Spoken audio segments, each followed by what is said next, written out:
राहुल गांधी की परंपरा में जो भी लोग हैं उन लोगों से पूछना चाहता हूं, जब चुनाव आते हैं तभी क्यों मंदिर नजर आते हैं? शेष तो मंदिरों में नहीं जाते, कभी नहीं जाते, उन्हें फुर्सत ही नहीं, उन्हें जाने की इच्छा ही नहीं, और नकल के लिए भी अकल चाहिए।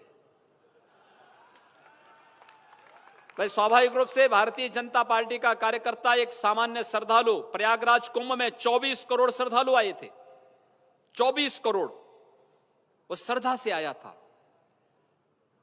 और जब कांग्रेस के लोगों को जानकारी मिली कितनी बड़ी संख्या में श्रद्धालु आए हैं, तो कांग्रेस की नई पीढ़ी भी वहां टपक के आ गई। और पहले कहते थे गंगा शुद्ध नहीं हुई, लेकिन जब वहां देखा कि लोग आचमन कर रहे हैं तो उन्होंने भी फिर आचमन करना प्रारंभ किया। अब तो मैं कह सकता हूं, अब तो नहीं कहेंगे गंगा शुद्ध नहीं है, लेकिन सच में सही मायने में राहुल गांधी को एक्सपोज तो गुजरात के लोगों ने किया। जब भगवान सोमनाथ का दर्शन करने के लिए गए और मंदिर में गए, ऐसे बैठे मंदिर में जैसे नमाज पढ़ने बैठ रहे हों, तो पुजारी को डांटना पड़ा। कहा भैया ये मंदिर है, यहां पे थोड़ा कायदे से बैठो, पालती मार करके बैठो, पूजा करने के लिए कैसे बैठा जाता है थोड़ा इसके बाद। तो इसीलिए मैं कह रहा हूं, नकल के लिए अकल चाहिए। और जो आखिर वित्त मंत्री अरुण जेटली जी ने एक बार संसद में कहा था ना, मैन विदाउट ब्रेन, यानी बिना दिमाग का व्यक्ति, और बिना दिमाग का कोई व्यक्ति होगा तो वह उल जलुल बात करेगा, झूठ बोलेगा। झूठ में महारत हासिल है, झूठ में इतनी महारत इनको हासिल हो चुकी है कि इनकी दिनचर्या झूठ से प्रारंभ होती है, और जब तक 10 झूठ बोलेंगे नहीं तब तक रात्रि को सोएंगे नहीं। और ये केवल वहीं पे नहीं, कल भी आपने श्री राहुल गांधी जी का एक वक्तव्य सुना होगा। कहते हैं हर गरीब को सालाना 72,000 रुपया देंगे।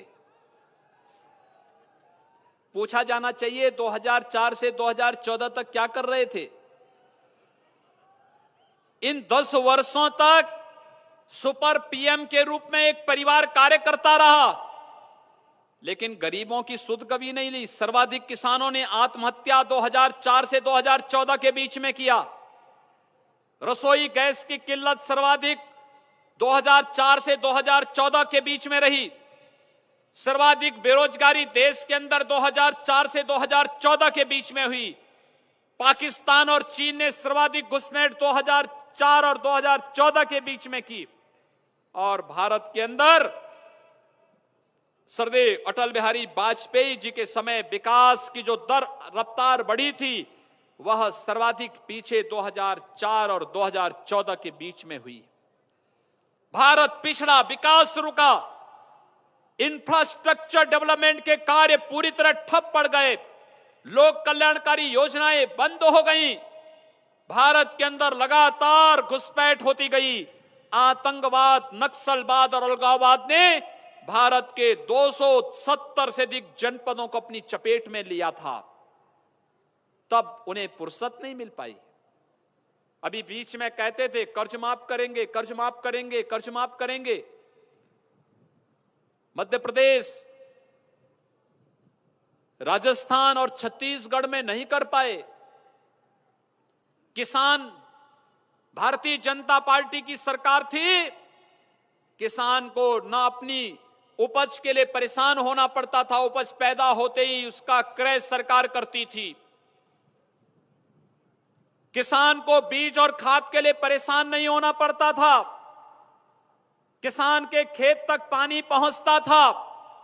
लेकिन भारतीय जनता पार्टी की सरकार वहां नहीं रही। कांग्रेस ने झूठे नारे दिए, और झूठे नारों का परिणाम क्या हुआ? किसान को समय पे बीज नहीं मिला, समय पे खाद नहीं मिला। वहां पर राजस्थान में, मध्य प्रदेश में कई जगह पाकिस्तान के समर्थन में नारेबाजी प्रारंभ हुई। क्या कांग्रेस की यही राष्ट्रभक्ति रह गई? यही राष्ट्रभक्ति है कांग्रेस की?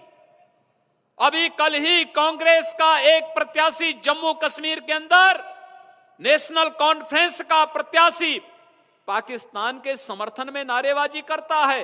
राहुल गांधी को इसका जवाब देना चाहिए। और मैं राहुल गांधी से भी पूछना चाहता हूं कि राहुल जी, पुलवामा के शहीदों का अपमान और भारत के सेना के शौर्य और पराक्रम का अपमान बंद करो।